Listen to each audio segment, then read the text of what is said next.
चलिए आज हम स्टार्ट करेंगे प्लस टू केमिस्ट्री का जो फाइनल एग्जाम था उसका सेक्शन बी। सेक्शन ए हमारे पिछले वीडियो में हो चुका है। सेक्शन बी में है draw the structures of major mono halo products in each of the following reactions. अब यहां पर आपको एक कंपाउंड गिवन है अनसैचुरेटेड, इसमें आपने HBr ऐड करना है, तो यहां पर मार्कोवनी-कोल्स रूल अप्लाई करिए। चलिए अब यहां पर कंपाउंड है इस तरह से CH double bond CH2 plus HBr, H पे पॉजिटिव Br पे negative, applying Markovnikov's rule. Negative part is attached with carbon containing less number of hydrogens and positive part is attached with carbon containing more number of hydrogens. अब इसको लिखिए वहां पे open करके, मैं इसको थोड़ा सा साइड में करूं। हमारे पास कंपाउंड इस तरह से बनेगा CH और यहां पे आ जाएगा ब्रोमीन और बाकी बच जाएगा CH3। ये आपका क्वेश्चन नंबर 17, ये है क्वेश्चन नंबर 17 ए पार्ट का फर्स्ट सब पार्ट। इसका सेकंड सब पार्ट है आपके पास एक साइक्लोहेक्सीन है, इसमें आपने ब्रोमीन ऐड करनी है और अल्ट्रावायलेट लाइट की प्रेजेंस में। तो इसका सेकंड लिखिए साइक्लोहेक्सीन प्लस ब्रोमीन और यहां पर अल्ट्रावायलेट लाइट।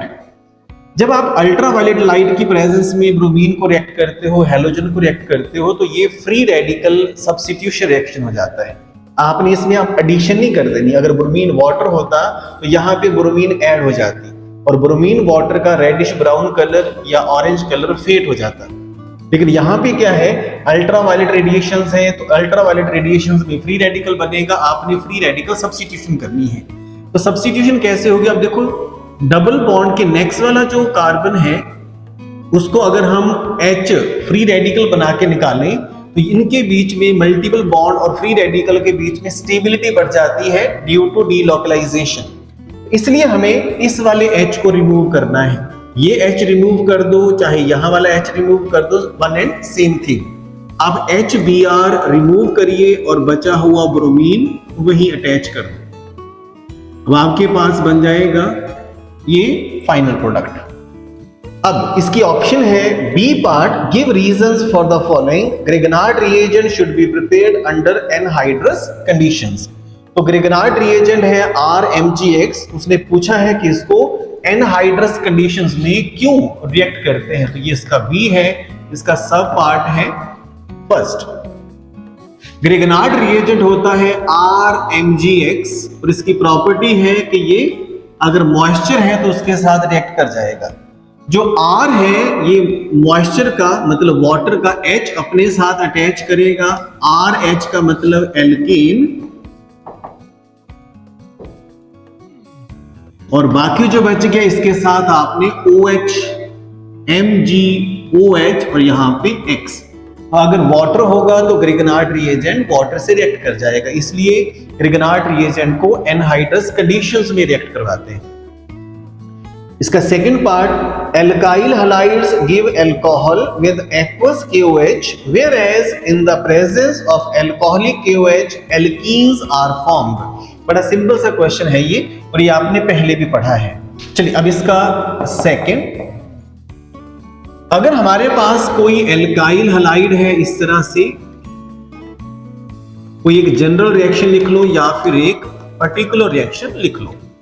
अगर आप इसको KOH एक्वस के साथ रिएक्ट करवाओ तो होता क्या है, K पॉजिटिव OH नेगेटिव, तो KX तो हमें निकालना ही है, चाहे हमारे पास KOH एक्वस हो चाहे अल्कोहलिक हो, ये तो निकलेगा ही दोनों केसेस में। लेकिन अगर एक्वस मीडियम है तो जो OH नेगेटिव है वो, क्योंकि वाटर में वो आयंस प्रेजेंट है, वाटर जो है उसको चारों तरफ से सराउंड कर लेगा, उन आयंस को हाइड्रेट कर देगा, उनकी पावर कम हो जाती है, तो वो जहां भी उसको पॉजिटिव चार्ज नजर आता है वहीं जाके वो अटैच हो जाते हैं। तो OH नेगेटिव को आपने कार्बन पे अटैच करना है, न्यूक्लियोफिलिक सब्स्टिट्यूशन हो जाएगी जो आपने पढ़ी है पहले भी। हमारे पास अल्कोहल प्रिपेयर हो जाएगा इस केस में, अगर हमारे पास सेम रिएक्शन KOH एल्कोहलिक के केस में है, मैंने पहले कहा कि हमने KX तो निकालना ही है, जो OH है अब वो एक्वस मीडियम में नहीं है, तो वाटर जो है उसमें है ही नहीं, तो OH की जो पावर है वो अब कम नहीं हो गई है। अब वो करेगा क्या, तो स्ट्रॉन्ग बेस है वो यहां से H+ निकाल लेगा। जब नेक्स्ट कार्बन का, जिसको हम बीटा कार्बन बोलते हैं, वहां से H+ निकाला गया, तो यहां तो बन गया वाटर। हमारे पास जो फाइनल प्रोडक्ट बनेगी वो एल्कीन बनेगी, अल्कोहल बनने की बजाय। तो ये हमारे पास इसका जो सेकंड पार्ट है उसका आंसर है। चलिए अब क्वेश्चन नंबर है 18, what happens when D glucose is treated with following reagents. तो फर्स्ट है इसमें ब्रोमीन वाटर, दूसरा है इसमें HCN। ब्रोमीन वाटर जो है वो वीक ऑक्सीडाइजिंग एजेंट है, तो ये एल्डिहाइड ग्रुप का कार्बोक्सिलिक बना देगा और बन जाएगा ग्लूकोज का ग्लूकोनिक एसिड, इसलिए इसको हम CHO को तो अलग ही लिख लें, बाकी CHOH4 ये है और लास्ट वाला CH2OH ये ग्लूकोज है।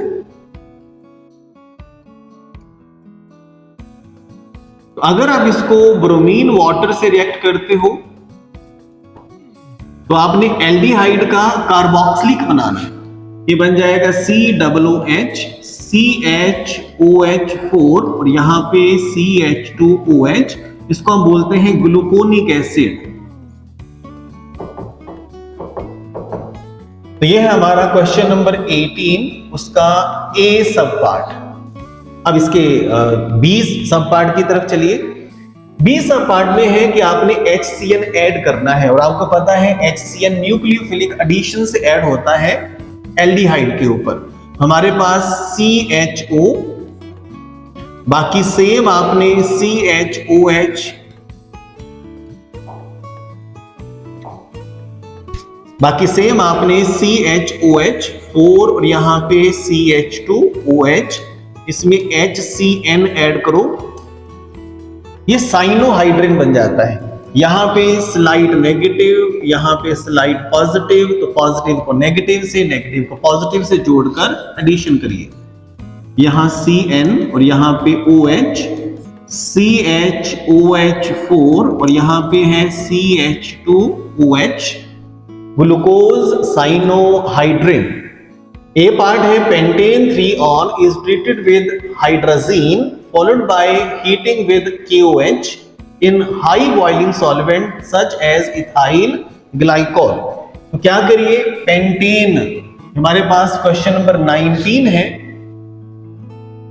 और उसका A पार्ट है। पेंटेन 5 कार्बन और 3 पे ऑन, बाकी तो हाइड्रोजन्स, ये अंडरस्टूड है, आप लगा लेना इसमें हाइड्रोजन्स। आपने इसको हाइड्राजीन से रिएक्ट करना है पहले, NH2 और यहां पर NH2 followed by heating with KOH, और एल्कोहलिक KOH है, तो आप इसको इस तरह से लिख सकते हैं KOH एल्कोहलिक। ये वॉल्फ किशनर रिडक्शन है, इसमें एंड में एल्केन बनता है। पहले बेसिकली हाइड्राजीन रिएक्ट करता है, ऑक्सीजन निकाल लेगा, ठीक है, तो उसके बाद KOH रिएक्ट करता है, तो हम इसको एक ही स्टेप में लिख देंगे। तो फाइनल स्टेप हमारा एल्केन का है, तो 5 कार्बन का एल्केन पेंटेन। अब इसका B पार्ट, 2 मॉलिक्यूल्स, हमारे पास एल्डिहाइड है, ठीक है, जिसमें एक टर्शरी कार्बन भी है, आपने उसको ट्रीट करना है कंसेंट्रेटेड सोडियम हाइड्रोक्साइड से, कैनिजारो रिएक्शन। क्योंकि इसके पास अल्फा हाइड्रोजन नहीं है, तो ये कैनिजारो रिएक्शन शो करेगा कंसेंट्रेटेड NaOH की प्रेजेंस में। उसमें क्या होता है कि एक अल्कोहल बनता है और दूसरे हिस्से का सोडियम सॉल्ट बनता है। हमारे पास बेसिकली कंपाउंड ये वाला है, आपने इसके 2 मॉलिक्यूल्स रख लेने, तो कोएफिशिएंट 2 कर दो, यहां पे कंसेंट्रेटेड सोडियम हाइड्रोक्साइड, इसी का ही अल्कोहल जनरेट कर दो और इसी का ही सोडियम सॉल्ट, हमारे पास बन क्या जाएगा CH3, यहां CH3 और यहां CH3, सेम कार्बन्स का अल्कोहल प्लस सेम कार्बन्स का ही आपने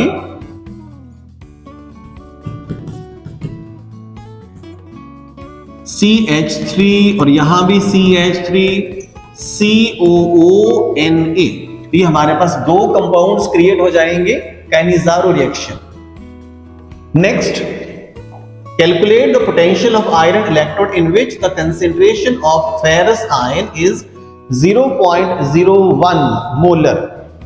ये हमारे पास नर्ड्स इक्वेशन का है जब हम उसको इलेक्ट्रोड के लिए अप्लाई करते हैं। तो हमारे पास नर्ड्स इक्वेशन क्या है, हमारे पास क्वेश्चन नंबर है ये 20 और इसका एक ही पार्ट है, main part. Applying nerds equation, reduction potential of ferrous under non standard conditions